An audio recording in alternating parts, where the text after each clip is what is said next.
Doctors की हड़ताल से जुड़ी बड़ी खबर सामने आ रही है।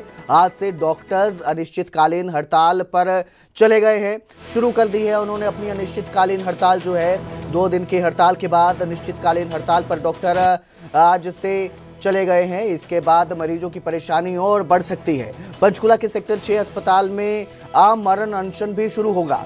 आज से प्रदेश में इमरजेंसी सेवाएं भी बाधित रहेंगी। तो लगातार 2 दिन से हड़ताल चल रही थी डॉक्टरों की। अपनी मांगों को लेकर डॉक्टरों की मांगे हैं। एसएमओ की जो सीधी भर्ती की जा रही थी उसका विरोध किया जा रहा है। उसके साथ ही एसीपी को लेकर भी डॉक्टरों की मांग है कि वो किया जाए उस काम को भी।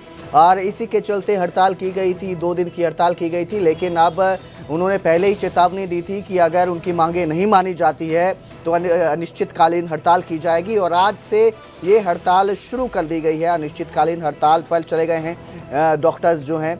इस खबर पर ज़्यादा जानकारी के लिए मेरे सहयोगी अंकित दुदानी हमारे साथ जुड़े हैं। जी अंकित, जो ये हड़ताल है अब अनिश्चितकालीन समय के लिए बदल गई है, इससे कितनी परेशानी लोगों को हो सकती है और किस तरह की व्यवस्था इंतजाम देखने को मिल सकते हैं? बिल्कुल, डॉक्टर्स जो हैं अनिश्चितकालीन हड़ताल पर आज से चले गए हैं। हम पंचकुला के सेक्टर 6 में मौजूद हैं।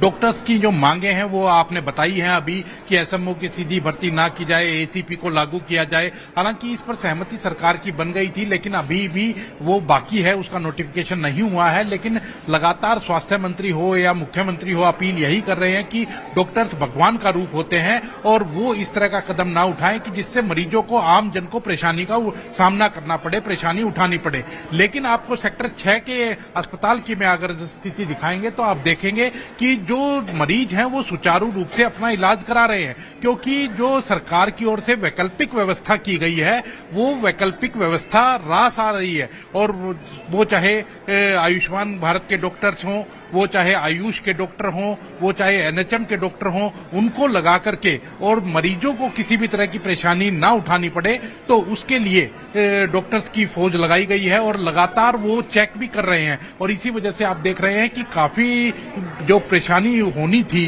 वो परेशानी अब नहीं होती हुई नजर आ रही है। प्रॉपर जो डॉक्टर्स हैं वो चेक करते हुए नजर आ रहे हैं। तो कहीं ना कहीं सरकार की भी सख्त चेतावनी है डॉक्टर्स को कि वो काम पर लौटें।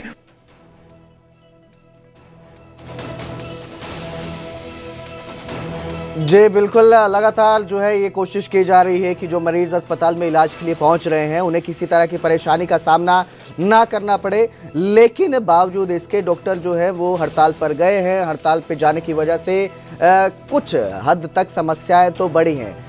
जो मरीज आ रहे हैं, जो दूर दराज के इलाकों से अपने इलाज के लिए आते हैं, उन्हें कई घंटों तक लाइनों में इंतज़ार करना पड़ रहा है। कई घंटे तक डॉक्टर का इंतज़ार करना पड़ रहा है। अपनी बारी आने के लिए लाइनों में लगे वो नज़र आ रहे हैं। तो भले ही सरकार की तरफ से एक तरह से इंतज़ाम किए गए हैं कि मरीजों को परेशानी ना आए, लेकिन जो डॉक्टर्स हैं उनकी हड़ताल से लंबी लाइनें, ज़्यादा वक्त, इस तरह की समस्याएं देखने को मिल रही हैं। तो ये हड़ताल की जो मांगे हैं डॉक्टर्स की, इस पे सहमति बनी है। लेकिन उसके बावजूद जो है अभी पर है, आज तीसरा दिन है। पहले 2 दिन की हड़ताल थी, फिर इस हड़ताल को अनिश्चित काल के लिए कर दिया है। ओपीडी में इलाज जरूर हो रहा है लेकिन ऑपरेशन नहीं हो रहा है, सीटी स्कैन नहीं हो रहा है, अल्ट्रासाउंड नहीं हो रहा है। बहुत सारे मरीज हैं। आंटी जी, आप भी अल्ट्रासाउंड के लिए आए थे? हाँ जी। क्या कह रहे हैं? भाई छुट्टी पा।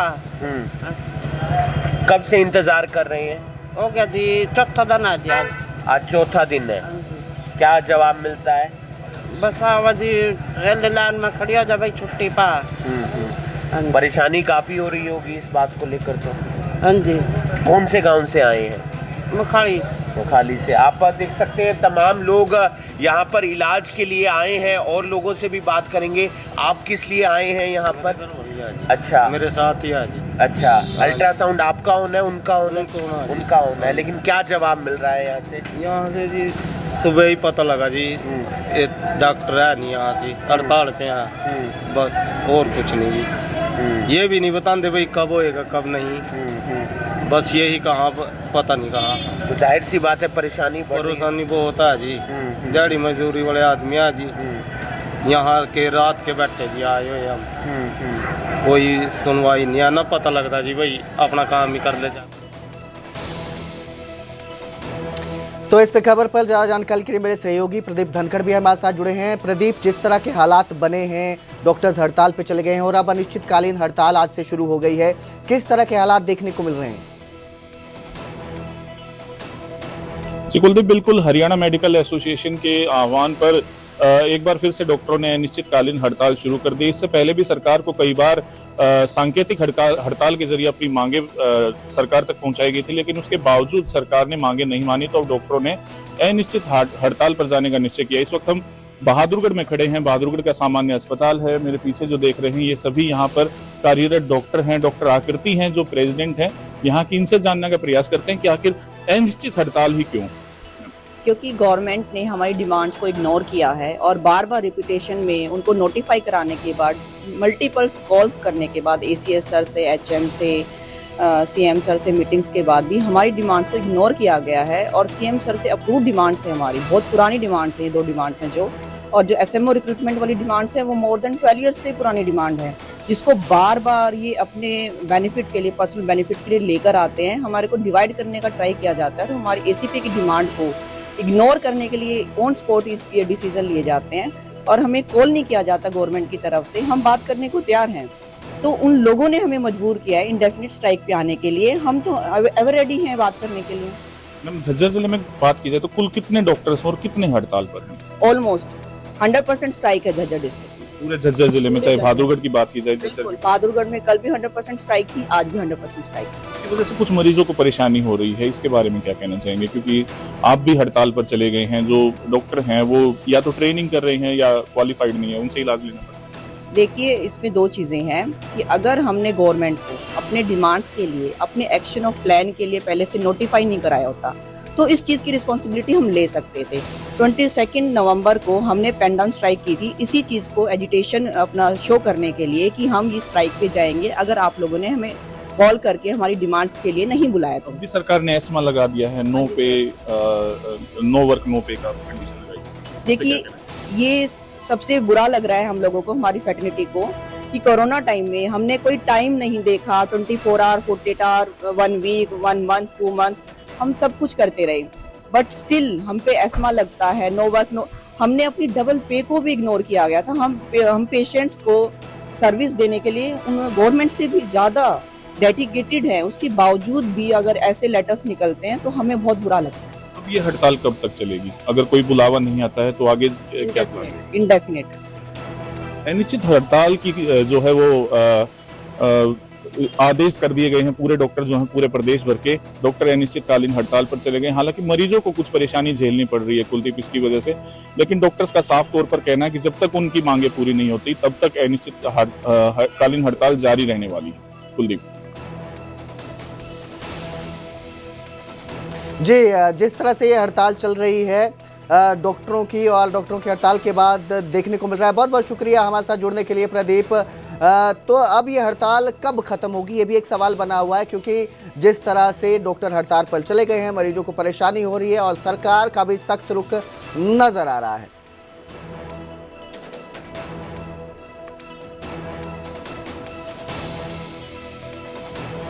डॉक्टर्स की हड़ताल पर हरियाणा सरकार सख्त है। सरकार ने हड़ताल पर एस्मा लगा दिया है। स्वास्थ्य विभाग ने नो वर्क नो पे भी लागू किया है। स्ट्राइक पर जाने वाले डॉक्टरों को सैलरी नहीं मिलेगी। डॉक्टर्स की स्ट्राइक पर स्वास्थ्य मंत्री आलती राव का बयान भी सामने आया और उन्होंने कहा कि हम डॉक्टर्स की सभी मांगों को कंसीडर कर रहे हैं। हमने कोई भी इमरजेंसी सर्विस रुकने नहीं दी है।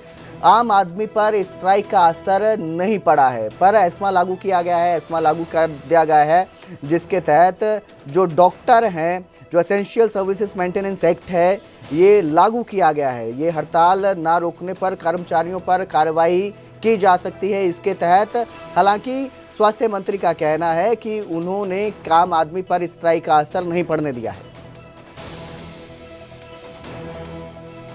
आप सभी जानते हैं कि HCMA ने 2 दिन की स्ट्राइक का ऐलान किया था, 8 तारीख और 9 तारीख, और उनकी कुछ मांगे हैं जो सरकार आज के दिन कंसिडर कर रही है। इस स्ट्राइक के दौरान कोई भी एसेंशियल सर्विसेज हेल्थ की हमने रुकने नहीं दी है।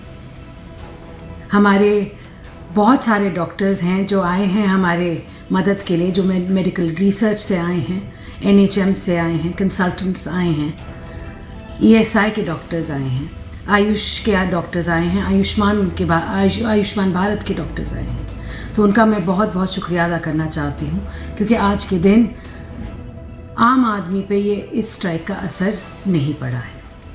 आने वाले वक्त में मैं बस आशा करती हूँ कि ये स्ट्राइक जल्द से जल्द ख़त्म हो और सभी डॉक्टर्स अपनी ड्यूटीज़ पे वापस आ जाएं। तो वहीं डॉक्टर्स की हड़ताल पर HCMSA के अध्यक्ष राजेश खियालिया भी उनका भी बयान सामने आया और उन्होंने कहा कि हमारी जंग जारी रहेगी। सरकार बातचीत के बजाय एस्मा लागू कर रही है, सरकार हमें डराने की कोशिश कर रही है। डॉक्टर्स से राजेश खियालिया का आह्वान है कि एस्मा से घबराने की जरूरत नहीं है, अपने हक की लड़ाई से पीछे न हटे। आंदोलन के चलते आज हरियाणा में सरकार ने हेल्थ डिपार्टमेंट में एस्मा लगाया है।